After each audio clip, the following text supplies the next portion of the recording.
yaitu tentang bagaimana caranya agar pekerjaan kita bisa berbuah pahala di sisi Allah Subhanahu wa taala. Ada hal-hal yang harus kita fahami dalam Islam, bahwa Islam itu mengajarkan umatnya untuk bekerja. Jadi bukan mengajarkan umatnya untuk berpangku tangan. Allah tidak suka kepada orang yang berpangku tangan. Nah, semua orang hari ini disibukkan dengan berbagai macam pekerjaan. Cuma tidak semua orang dalam pekerjaannya mendapatkan pahala di sisi Allah Subhanahu wa taala. Oleh karena itu perlulah kita belajar bagaimana tempat bekerja kita, apapun pekerjaan kita, itu bisa menjadi jembatan menuju ke surga Allah Subhanahu wa taala. Nah, diajarkan jalan-jalan untuk mendapatkan keridhaan di dalam pekerjaan kita. Jadi tidak sia-sia hidup kita sehari-hari, kita habiskan waktu di kantor kita dengan hanya mengeluarkan keringat. Tapi kalau orang faham ilmu agama, maka pekerjaan dia selain dia bekerja juga menjadi pahala di sisi Allah Subhanahu wa taala. Baik, yang pertama sekali, agar kerja kita berbuah pahala di sisi Allah, maka yang harus kita fikirkan pertama dan harus kita lakukan pertama adalah mencari pekerjaan yang halal. Nah, ini hal pertama yang harus kita benar-benar selektif. Carilah pekerjaan yang halal, jauhilah pekerjaan yang diharamkan Allah. Dan banyak sekali dalil-dalil yang Rasulullah SAW menyebutkan tentang bagaimana seseorang selayaknya mencari pekerjaan. Dan yang dimaksud adalah pekerjaan yang halal dan berusaha semampu mungkin untuk menghindar dari pekerjaan yang haram. Di antaranya Rasulullah SAW menyebutkan bahwa ya ayuhan nas ittaqullaha wa ajmilu fit talab. Wahai para manusia, kata Rasulullah, berbaik-baiklah engkau di saat engkau mencari rezeki. Fa inna nafsan lan tamuta hatta tastawfi rizquha. Karena seseorang tidaklah mati kecuali Allah benar-benar telah sempurnakan rezeki untuknya. Wa in abta anha, walaupun rezeki itu nanti datangnya terlambat. Fattaqullaha wa ajmidu fit talab. Bertakwalah engkau kepada Allah dan perbaguslah cara engkau mencari rezeki. Khuzu ma halla wa da'u ma haram. Ambillah yang halal, kemudian tinggalkan yang haram. Hadis riwayat Ibnu Majah. Ini menunjukkan apa? Perkataan Nabi SAW menyuruh seseorang tetap dalam koridor mencari rezeki, tetapi batasannya carilah yang halal, jangan cari yang haram. Karena salah satu yang menjadi kebiasaan umat akhir zaman, mereka tidak peduli halal haram dalam urusan mencari pekerjaan. Sehingga ketika dibuka lowongan kerja, ada orang yang tidak pun bertanya apakah ini halal atau haram, apakah ini jalan-jalan menuju surga atau jalan menuju neraka. Kadang-kadang tidak ada pun pertanyaan itu, sehingga dia terjun bebas ke dalam satu pekerjaan tanpa mengetahui nasibnya di akhirat nanti. Dalam hadis riwayat Bukhari, Rasulullah SAW berkata, la ya'tiyanna 'alan nasi zamanun, akan datang kepada umatku suatu zaman, la yubalil mar'u bima akhaza al-mal, yang seseorang tidak peduli lagi dari mana dia mendapatkan harta. Amin halal, amin haram. Maka harta itu dari yang halal atau dari yang haram. Nah, ini orang sudah tidak peduli. Dan ini menjadi tanda-tanda akhir zaman. Menjadi tanda-tanda akan segera didatangkan kiamat oleh Allah. Yaitu di saat seseorang sudah tidak peduli, tidak selektif dalam mencari pekerjaannya. Jadi yang terfikirkan di dalam kepala hanya uang, yang terfikirkan di dalam kepala hanya mencari rezeki. Masalah gajinya halal haram itu bahkan jauh dari pikirannya. Oleh karena itu ada orang yang hari ini kadang-kadang mendapatkan pekerjaan dimulai dari akar yang haram. Salah satu contoh saja, orang tidak peduli lagi dalam pekerjaannya halal haram. Kadang-kadang ada yang mengetahui dengan jelas bahwa pekerjaan yang akan dilakoninya bergerak di dunia haram, tapi berbondong-bondong orang untuk mencari atau mendaftar di tempat tersebut. Padahal dia tahu, setelah dia jalani, dia tahu dengan pasti bahwa yang dia jalani adalah sesuatu yang memajukan dunia haram. Jadi ini contoh model orang yang tidak diberkahi Allah dalam pekerjaannya. Contoh kecil saja, ketika dibuka lowongan pekerjaan di lembaga-lembaga yang akan memajukan riba, maka orang tidak peduli. Yang dia fikirkan, yang dia tanya adalah berapa gaji. Tidak peduli apa yang dia jalani, yang dia bawa pulang adalah sesuatu yang haram. Kalau dia sudah berkeluarga, maka yang dia masukkan ke dalam tubuh, ke dalam darah istri dan anak-anaknya adalah sesuatu yang haram. Tapi itu tidak menjadi sebuah beban. Kenapa? Karena dia sendiri memang tidak membutuhkan keberkahan Allah dalam urusan seperti itu. Dan inilah jalan-jalan menuju ke neraka Allah SWT. Ada orang yang modal mencari pekerjaan itu dimulai dengan menyogok. Sedangkan Rasulullah SAW menyebutkan la'ana Rasulullah SAW ar-rashi wal murtashi. Rasulullah SAW melaknat orang yang menyogok dan orang yang menerima sogok. Ini terlalu banyak yang dilakukan oleh orang-orang yang menempuh pekerjaannya atau mendapatkan pekerjaannya melalui jalan sogok. Padahal ketika dia menyogok, sungguh dari awal dia telah membuka jalan-jalan menuju ke neraka Allah Subhanahu wa taala. Ada yang model melakukan penipuan untuk mendapatkan pekerjaan. Contohnya saja kadang-kadang ijazah dipalsukan. Ini juga tidak asing lagi kita dengarkan hari ini. Pada dasarnya dia tidak menempuh pendidikan apapun untuk mendapatkan S1-nya, tapi ijazah dia beli. Kadang-kadang melakukan penipuan berbagai macam berkas, lalu dia mendaftarkan pada pekerjaan tertentu. Maka hasil daripada pekerjaannya juga termasuk pekerjaan-pekerjaan yang diharamkan oleh Nabi SAW. Rasulullah SAW berkata dalam hadis yang lain, hadis riwayat Ahmad dengan derajat yang hasan, ayyul kasab atyab. Ada seorang yang bertanya ke Rasulullah, pekerjaan apa yang paling baik ya Rasulullah? Qala, kemudian Rasulullah berkata, amalur rajul biyadihi wa kullu bai'in mabrur.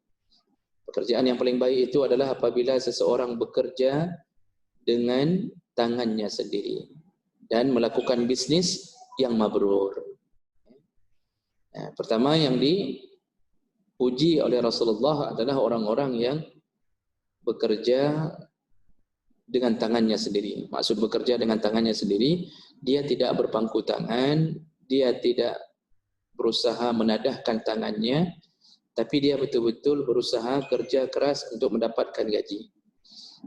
Nah, ini orang-orang yang diberkahi Allah Subhanahu wa taala.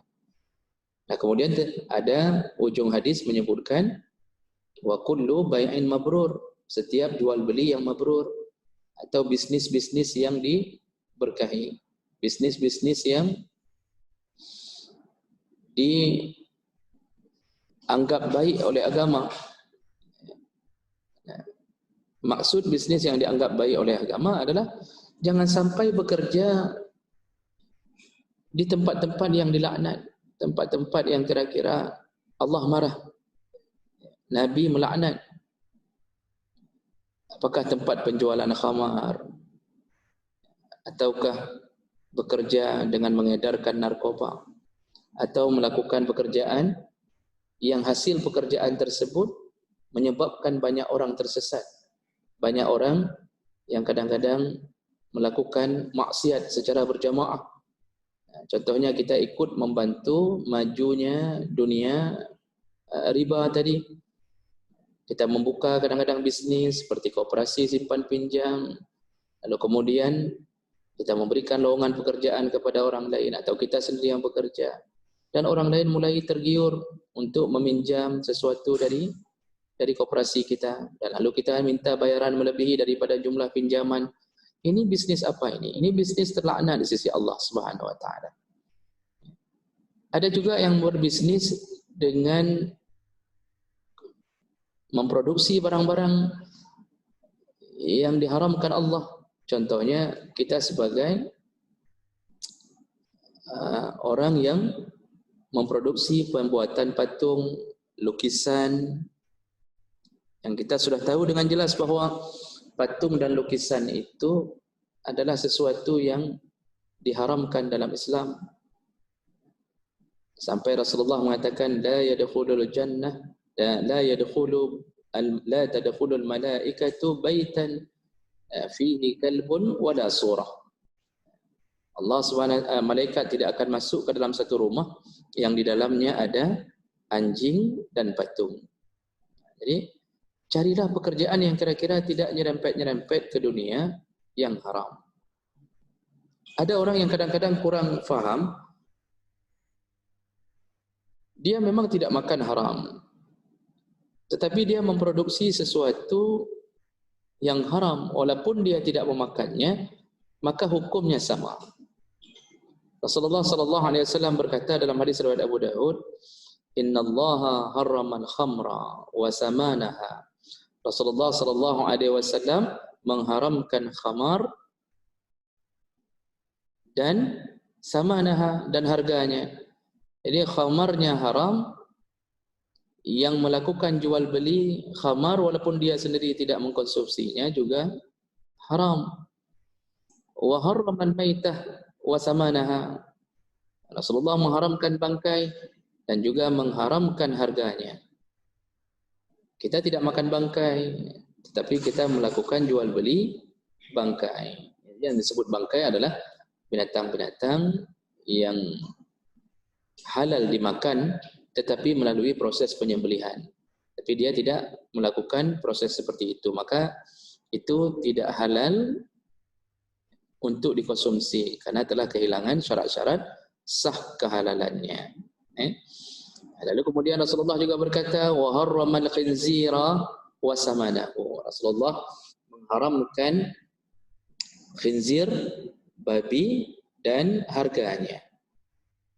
Ini kadang-kadang banyak yang bertanya, ada satu kebiasaan di kita tidak makan babi, tapi kita kerja mencari-cari babi untuk kita jual kepada orang-orang kafir. Nah, pertanyaannya, apakah hasil daripada hasil jualan babi tersebut boleh kita konsumsi? Langsung dijawab dengan hadis tadi, sebagaimana Allah mengharamkan babi, maka begitu pula lah Allah mengharamkan hasil daripada penjualan babi tersebut. Jadi kesimpulan pertama dalam urusan tentang pekerjaan kita agar diberkahi, diridai Allah, carilah pekerjaan hanya yang halal saja. Jangan mencari pekerjaan yang nyerempet-nyerempet ke dunia yang haram, apapun ceritanya. Nah, kadang-kadang orang harus paham haramnya sesuatu pekerjaan kadang-kadang memang dilihat dari dua sisi. Yang pertama, langsung pekerjaannya haram. Yang pertama, langsung pekerjaannya yang haram. Jadi, dia menjual benda-benda haram, itu langsung pekerjaannya yang haram. Tapi yang kedua, kadang-kadang bendanya tidak haram, tapi prosesnya yang haram. Kita kerja di kantor, tentunya bekerja di kantor, apalagi mengurusi masalah-masalah yang dianggap wajar dalam agama, itu boleh-boleh saja. Tetapi prosesnya bisa haram. Seperti yang kita sebutkan tadi, untuk mendapatkan pekerjaan itu kita melalui proses sogok menyogok. Ini yang kita tidak sadari, efeknya panjang. Kita bawa pulang harta ini kepada keluarga kita. Lalu kita tahu dengan pasti mereka akan mengkonsumsinya. Tak perlu diingat hadis Nabi SAW, "Allahmu nabata minas sukhti fannaru aula bihi." Semua daging yang tumbuh dari benda yang haram, maka nerakalah tempatnya. Lalu kita berharap-harap agar istri kita menjadi salihah.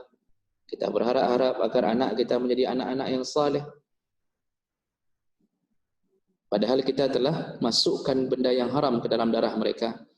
Maka harapan-harapan itu kemungkinan besar sekali tidak akan terwujud. Walaupun nampaknya di awal anak kita di pesantren nampaknya baik-baik saja, tapi kita mengirimkan SPP untuknya dari pekerjaan kita yang haram. Kita kirimkan makanan dari sesuatu yang kita beli dengan uang yang haram.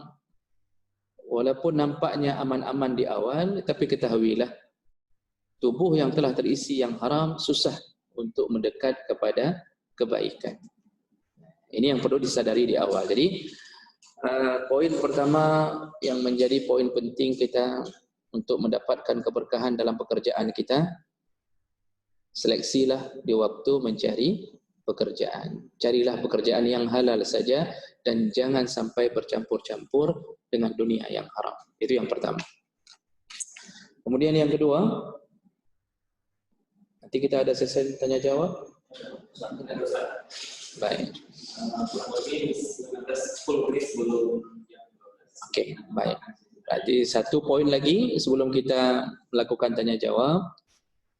Poin berikutnya, agar pekerjaan kita diridai oleh Allah Subhanahu wa taala, yaitu apabila kita telah melewati poin yang pertama, yaitu mencari pekerjaan di jalan yang halal, maka masuklah ke poin yang kedua, yaitu hadirkan niat yang ikhlas dalam pekerjaan kita.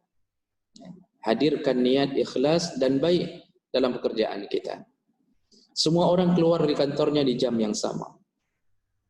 Semua orang melakukan fingerprint di waktu yang sama. Semua orang pulang dari kantornya di waktu yang sama.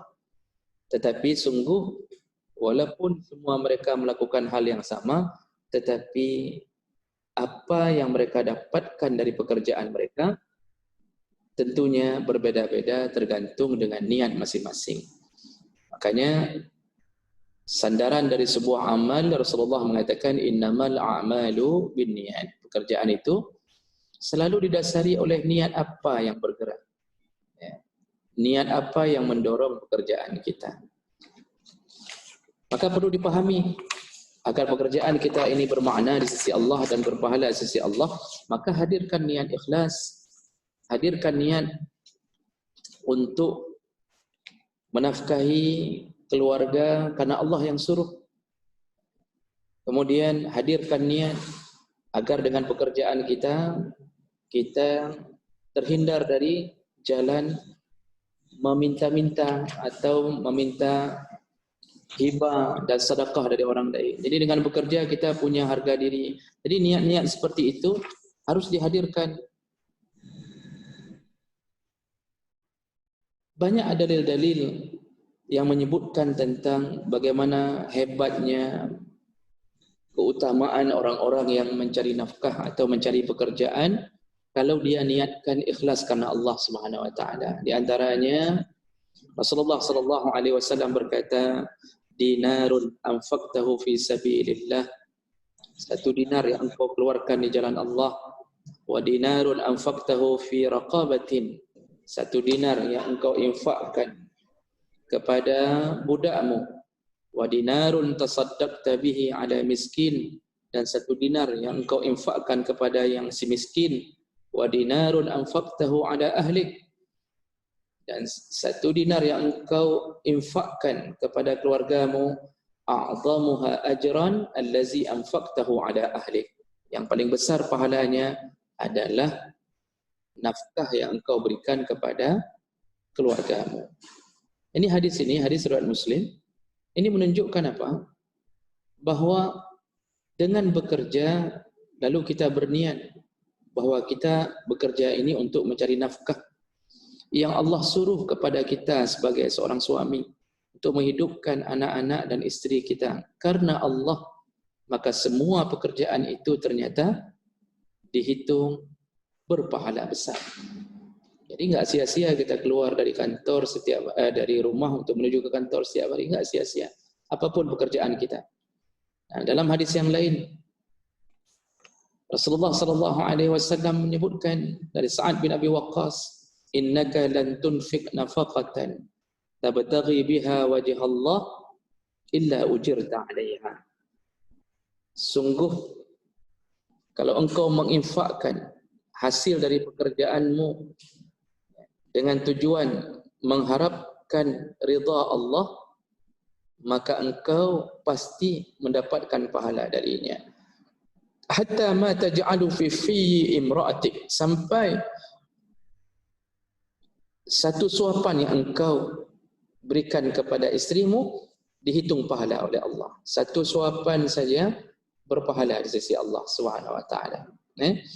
Jadi ini menunjukkan ternyata hasil pekerjaan kita selama itu halal dan niat kita betul-betul melelahkan diri karena Allah yang menyuruhnya, maka 1 suapan yang kita bawa pulang dimakan oleh keluarga kita, setiap suapan diberikan oleh Allah ke dalam catatan amal kita. Nah, kemudian hadis yang lain Rasulullah sallallahu alaihi wasallam menyebutkan, ma min yawmin yusbihu al-ibad fihi illa malakani yanzilani. Di setiap pagi hari dipastikan ada 2 malaikat yang turun. Lalu fayaqulu ahaduhuma, salah satunya berkata, Allahumma a'ti munfiqan khalafa. Ya Allah, berilah ganti kepada orang yang telah menginfakkan apa yang telah dia cari. Lalu yang lain berkata, wa yaqulul akhar Allahumma a'ti mumsikan talafan. Ya Allah, hancurkanlah, bangkrutkanlah harta dari orang-orang yang pelit. Nah, jadi bahasa ini menunjukkan bahwa dalam setiap nafkah yang kita cari melalui pekerjaan kita, kalau itu adalah diniatkan karena Allah, maka malaikat pun mendoakan agar yang kita nafkahkan itu berpahala di sisi Allah SWT.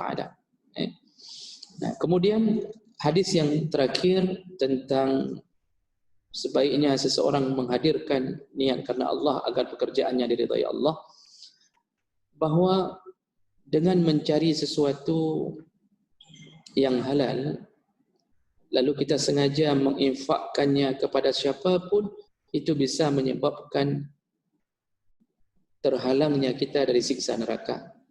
Rasulullah sallallahu alaihi wasallam berkata, hadis riwayat dari Adi bin Hatim, ittaqun nara walau bisyaqqi tamrah.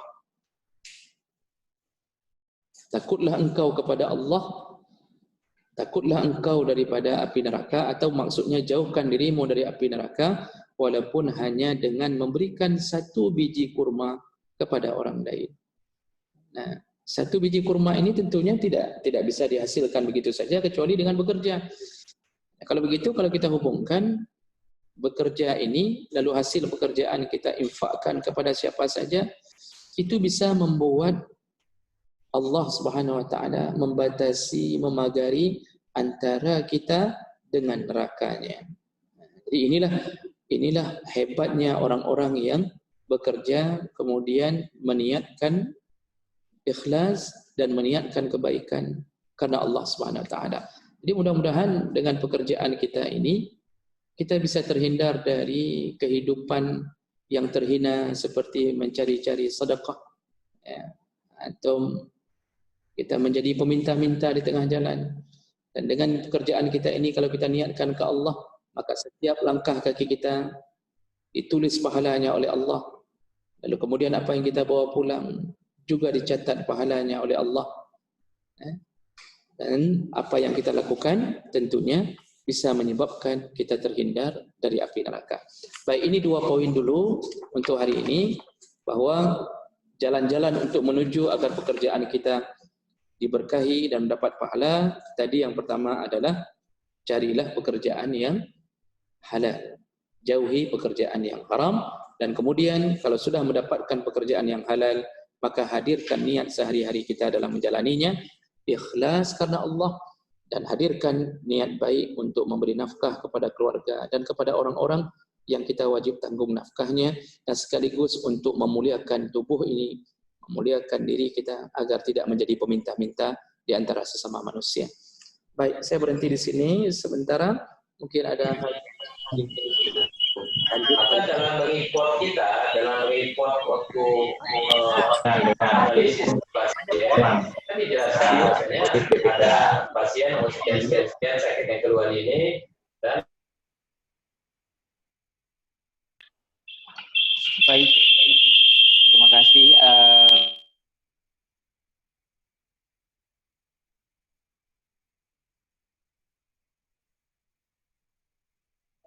Maaf Habibie, nggak kedengaran suaranya. Oke, bagaimana, sudah kedengaran kah? Kedengaran ya?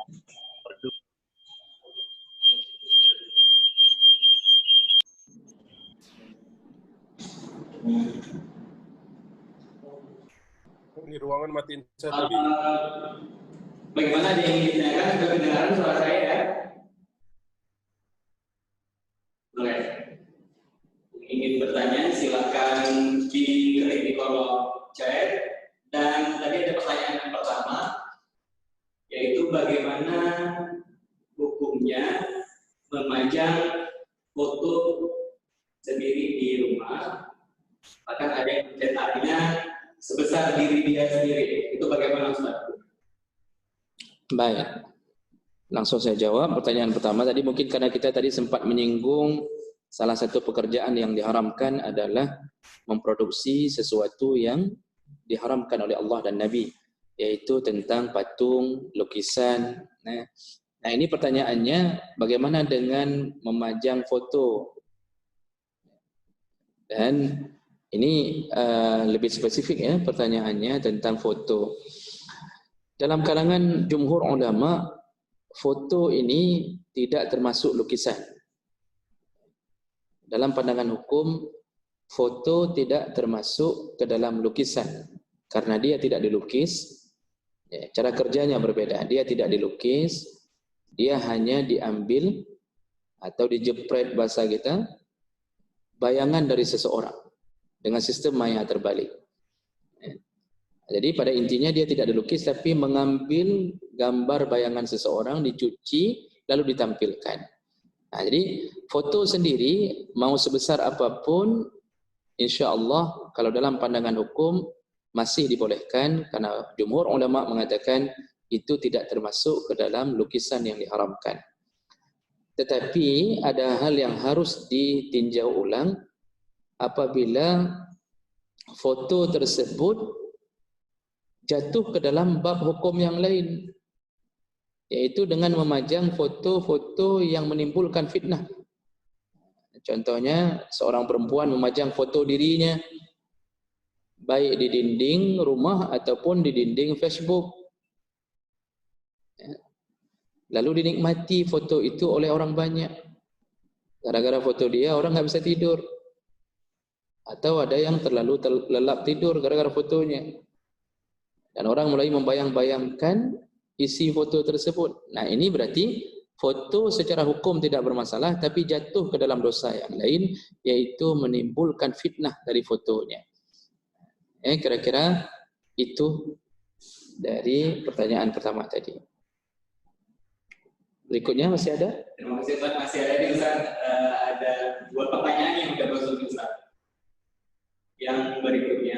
pertanyaan, apakah ibadah bekerja di BIM dikategorikan sebagai ibadah fisabilillah dalam berusaha mencari nafkah halal kepada keluarga? Baik, apakah kalau kita bekerja di kantor kita ini atau di perusahaan kita ini yaitu PIM dianggap sebagai pekerjaan yang akan menuju ke ridha Allah atau dia berpahala atau tidak? Nah, ini dilihat tadi apa yang telah kita sebutkan tadi. Yang pertama, yakini bahwa pekerjaan kita adalah pekerjaan yang bergerak di dalam dunia yang halal. Nah, sekarang kalau kita lihat yang kita kerja di sini apa yang kita produksi? Apakah kita memproduksi sabu-sabu? Tentunya tidak. Kita tidak memproduksi hal-hal yang haram. Kita memproduksi pupuk. Apakah pupuk itu dihalalkan Allah dalam hukum agama? Tentunya, bahkan bermanfaat. Nah, jadi dari sisi itu tidak ada sesuatu yang menyebabkan pekerjaan kita haram.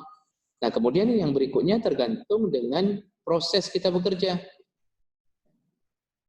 Kalau kita bekerjanya dalam keadaan betul-betul disiplin, tepat waktu, lalu kita lakukan amanah sesuai dengan apa yang diperintahkan, kita lakukan pencapaian target seperti apa yang diinginkan, maka semua keringat kita, gaji kita, insya Allah halal. Selama kita tidak melakukan hal-hal yang di dalam proses mendapatkan pekerjaan itu haram. Tadi sudah saya sebutkan, bekerja di perusahaan kita ini insya Allah produknya halal, proses pekerjaannya juga insya Allah halal, tetapi kita kadang-kadang yang mencampur adukkan dengan yang haram. Ya, salah satunya seperti yang saya sebutkan, masuk ke dalam perusahaan ini melalui sogok menyogok. Ini dalam urusan seperti ini bisa terlaknat. Ya, jadi gajinya pun bermasalah. Gajinya pun bermasalah kalau seandainya terjadi hal-hal yang menjadi pemula terjadinya yang haram. Kira-kira begitu. Jadi insya-Allah pekerjaannya tidak mengapa asal tidak dicampurkan dengan proses untuk mendapatkan pekerjaan itu dengan sesuatu yang haram. Baik. Masih ada Ustaz ya? Pertanyaan berikutnya. Assalamualaikum Ustaz. Bagaimana hukumnya bekerja di bank konvensional atau bekerja pada unit usaha, misalnya bekerja di minimarket yang berutang pada bank konvensional? Baik. Itu bagaimana? Pertanyaannya ini sudah menjurus lebih jauh untuk mendapatkan jawaban yang lebih pasti tentunya. Apa hukumnya bekerja di bank-bank konvensional? Nah, ini perlu merujuk ke hadis. Ya. Rasulullah sallallahu alaihi wasallam menyebutkan la'ana Rasulullah sallallahu alaihi wasallam arba'a fil riba. Rasulullah melaknat 4 golongan di dalam urusan riba. Allah laknat 4 golongan dalam urusan riba. Yang pertama akiluhu, yaitu pemakannya. Siapa pemakannya? Rentenirnya. Hari ini tidak lagi dinamakan rentenir, tapi diambil dengan nama-nama yang terbaik, dinamakan dengan bank. Ya. Dulu lintah darat, hari ini mungkin sudah berubah menjadi apa hari ini leasing. Padahal tujuannya sama, yaitu menghidupkan dunia riba. Nah, bank konvensional ini memang prosesnya kalau kita melihat ke sejarah pendirian di dalam ilmu ekonomi Islam memang tidak lepas daripada proses yang dibentuk oleh keinginan Yahudi untuk mendapatkan keuntungan dari hasil meminjam-minjamkan uang. Nah, jadi kalau begitu pemakan riba ini adalah yang dimaksud di sini kalau dalam dunia konvensional adalah yang mengelola, yaitu yang mendirikan pertama sekali dunia perbankan ini. Siapa yang mengambil manfaat dari dunia perbankan ini? Maka dia telah terlaknat di sisi agama. Nah, kemudian yang dilaknat berikutnya kata Rasulullah adalah wa mu'akkiluhu, selain pemakannya juga yang memberi makan. Siapa yang memberi makan? Nasabahnya. Sungguh tidak akan hidup satu perbankan konvensional kecuali dihidupkan oleh nasabah. Semakin banyak nasabah yang meminjam dengan sistem riba, maka semakin besar kemajuan yang didapatkan oleh bank tersebut. Maka nasabah tersebut juga terlaknat. Nah, kemudian yang ketiga kata Rasulullah yang terlaknat dalam dunia riba adalah wa katibuhu, penulisnya. Nah, jadi penulis ini siapa? Tentunya orang yang memuluskan pekerjaan menuju ke riba. Dia yang menandatangani, dia yang mencatat, dia yang meminta nasabah untuk mengisi formulir. Ya. Walaupun dengan senyuman manis sekali, tetapi intinya mereka sedang tersenyum menuju ke arah neraka Allah. Jadi Rasulullah mengatakan penulisnya, sekretarisnya, atau orang-orang yang bekerja memajukan dunia riba ini sama hukumnya dengan pemakan riba. Nah, yang terakhir yang Rasulullah laknat adalah wa syahidaihi, yaitu saksi-saksinya. Nah, siapa saksi-saksinya? Yang mengajak-ngajak orang untuk memakan riba.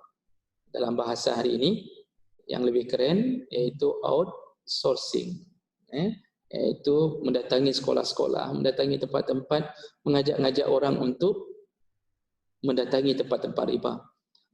Di ujung hadis Rasulullah menyebutkan kulluhum sawa, semua mereka sama. Sama apanya? Sama dosanya. Berapa besar dosanya memajukan dunia riba? Asyaddu min sittah wa salasina zinyah. Lebih besar dosanya daripada 36 kali berzina. Jadi orang berzina sekali saja kadang-kadang sudah kita pukul. Setelah kita grebek, kita pukul, kita mandikan dengan air parit. Yang anehnya si tukang pukul adalah orang yang makan riba.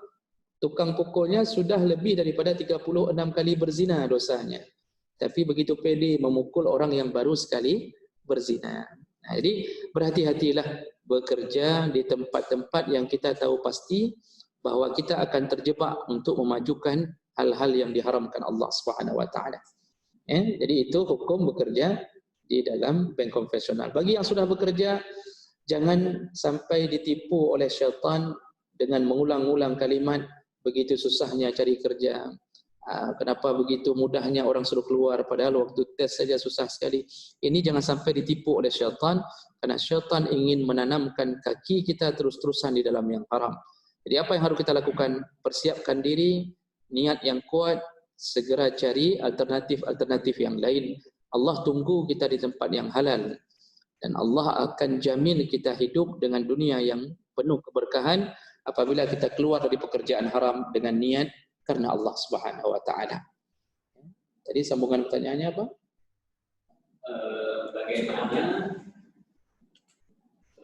Bagaimana hukum bekerja pada unit usaha yang berutang pada bank konvensional? Ya. Dan selanjutnya ada sambungan pertanyaan, bagaimana bekerja di unit usaha yang dihidupkan oleh bank konvensional? Misal contohnya ada minimarket yang besar karena dimulai dengan modal dari dunia pinjam meminjam dengan cara riba. Nah, ini urusan ini hanya terbatas pada pengelola minimarket itu saja. Dialah yang menanggung dosa mencari modal dengan cara yang haram. Sedangkan orang-orang yang bekerja di minimarket ini batasan hukumnya hanya sebatas di mana dia bekerja. Jadi kalau dia bekerjanya di minimarket yang tidak menjual hal-hal yang haram, maka insya Allah berpahala. Ini sama misal contohnya kita bekerja di perusahaan yang dibangun dengan dunia riba. Modalnya dari dunia riba. Apakah haram bekerja di perusahaan tersebut? Selama perusahaan itu bergeraknya kemudian tidak lagi melakukan hal yang haram, maka yang bertanggung jawab hanya sebatas orang yang mendirikan usaha itu pertama. Kira-kira begitu. Baik, masih ada? Cukup? Satu pertanyaan terakhir bisa?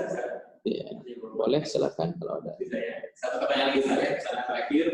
Ustaz, bagaimana jika kita ada bercampur harta yang haram? Kemudian bagaimana cara membersihkan harta tersebut dan membersihkan keluarga kita juga, Ustaz? Karena kita dari kalau memberikan harta yang haram otomatis juga ikut keluarga, dan bagaimana cara membersihkan? Baik, seandainya telah terjadi dan kita bercampur antara halal dan haram. Ya, contohnya mungkin kita siang bekerja di tempat halal. Lalu kemudian ternyata dalam pekerjaan kita isi dengan sesuatu yang haram. Nanti ini ke depan akan kita bahas lebih jelas. Bagaimana cara membersihkan harta tersebut? Yang pertama, segeralah bertaubat kepada Allah Subhanahu wa taala. Karena tidak ada sesuatu yang Allah bisa hapuskan dari diri seorang hamba apabila dia melakukan kesalahan kecuali dengan cara taubat. Taubat itu pun harus betul-betul mencukupi syarat taubat, yaitu berniat dengan kuat, kemudian berjanji untuk tidak melakukannya sama sekali, dan kemudian berjanji untuk tidak jatuh ke dalam dunia yang sama atau dosa yang sama. Lalu kemudian dia bertaubat di waktu yang masih diterima taubat. Itu sebelum sakaratul maut dan sebelum matahari terbit di sebelah barat. Jadi itu jalan pertama untuk bisa membuat Allah mencabut kemarahannya. Nah, kemudian setelah bertaubat, fisik harta tersebut agar bersih kembali, maka disuruh perbanyak bersedekah. Disuruh perbanyak bersedekah untuk membersihkan harta yang telah bercampur tadi. Nah, semoga dengan sedekah kita telah mengeluarkan bahagian dari sesuatu yang telah bercampur untuk orang-orang yang disuruh oleh Allah Subhanahu wa taala. Inilah dua cara utama untuk membersihkan diri dan harta dari sesuatu yang telah bercampur dalam pekerjaan kita. Tapi syaratnya jangan diulang kembali. Kalau sudah tahu bercampur tapi sedekah terus, tapi pekerjaan itu dijalani terus, maka ini namanya ulo-ulo. Ini namanya mengolok-olok Allah Subhanahu wa taala. Ya, baik, kira-kira begitu. Ya. Masih ada. Untuk kita masih ada sekali Ustaz. Ini pertanyaannya mengenai hal yang kita rasakan sekarang ini selama pandemi COVID-19 Ustaz. Jadi saat ini perusahaan mewajibkan pekerja untuk melakukan WFH atau work from home dengan persentase 20% kehadiran di kantor. Selebihnya mereka bekerja di rumah atau WFH. Kemudian menjadi pertanyaannya adalah bagaimana hukum penghasilan kami yang kami terima tapi dalam keadaan yang full, sama halnya seperti kami bekerja normal. Baik. Kemudian pertanyaan kedua dengan satu pembahasan, ada program dari kantor untuk mengumpulkan donasi. Namun sifat donasi bukan secara sukarela karena membuat pernyataan bersedia untuk pemotongan penghasilan sebagai donasi dengan nilai yang sudah ditentukan. Jadi ada pemotongan yang telah ditentukan. Bagaimana menurut Ustaz sikap dari perusahaan tersebut dan apakah menurut Ustaz itu sah secara hukum dan masihkah pahala yang kami dapatkan? Mungkin sebagian dari ada yang merasa terpaksa. Nah, itu bagaimana Ustaz? Baik, pertanyaan pertama tentang di saat kita menghadapi wabah seperti ini, bahwa hampir semua tempat itu melakukan hal yang sama, yaitu bekerja dari rumah.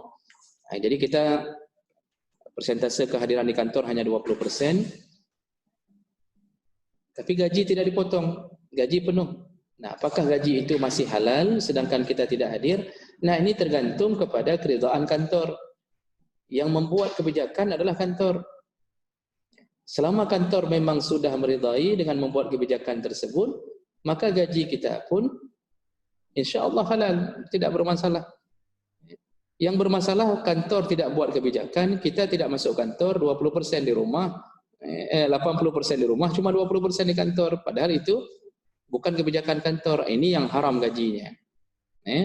Atau ada yang model datang fingerprint lalu pergi ke kedai kopi, datang sekali lagi fingerprint penutup, ini haram gajinya. Tapi kalau kantor yang sudah membuat kebijakan dan itu untuk menghindar dari wabah ini, maka gaji itu tidak bermasalah insya-Allah. Insya-Allah tetap halal. Jadi itu hikmah di balik corona. Di rumah tetapi gaji penuh. Tapi jangan berharap akan seperti ini sampai terus-terusan.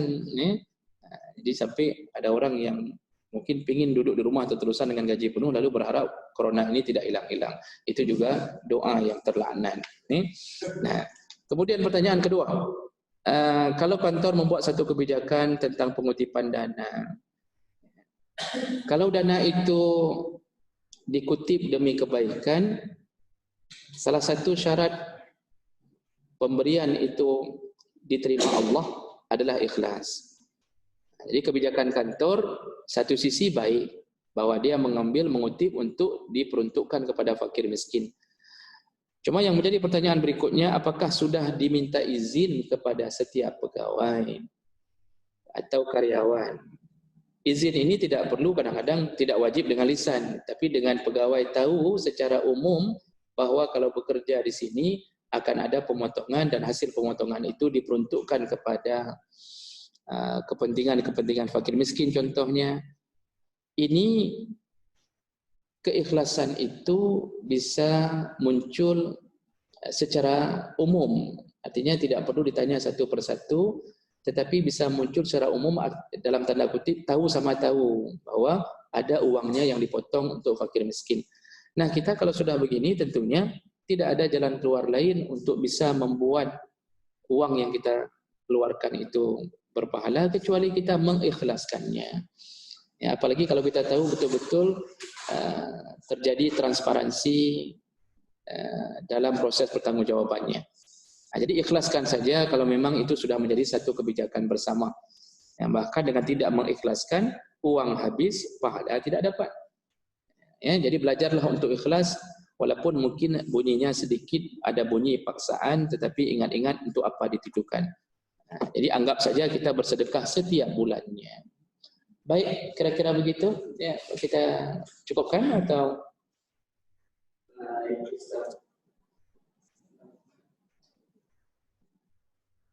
Atau kita sambung ke hari Rabu nantinya? Tanya-tanya.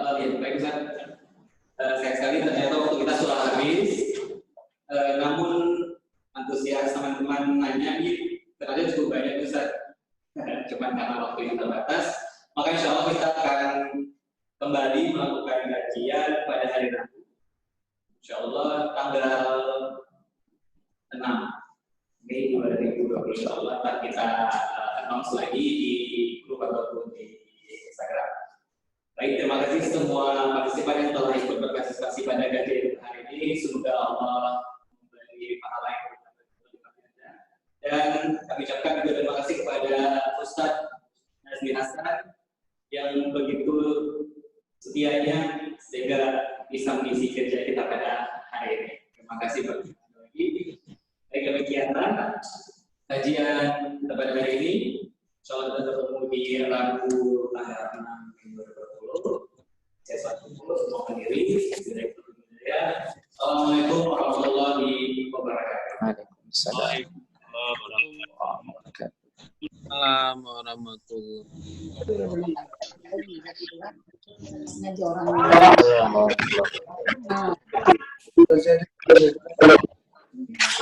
Hajar.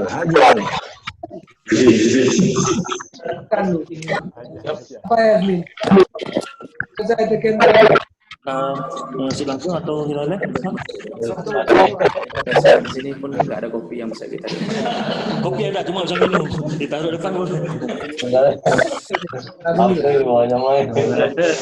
Dedi. Kita di sini lagi. Selama 6 kali pertemuan di sini aja. Tergantung Ustaz. Iya, Ustaz gimana? Menurut kamu orang yang di rumah, Ustaz nyaman di rumah. Tapi kalau di rumah takut ada hal-hal yang secara teknis nggak nyambung. Nggak boleh juga. Apalagi misal pertanyaan yang dibacakan oleh Habibie tiba-tiba kok. Saya kan pakai tri, maklum lah kan. Kita orang biasa. Jadi takut di sana putus ya. Selama ini lemah tri di sana. Oh ya. Kalau itu kan gini saja nanti. Ini kan hari pertama. Kebetulan ada beradu jadwal.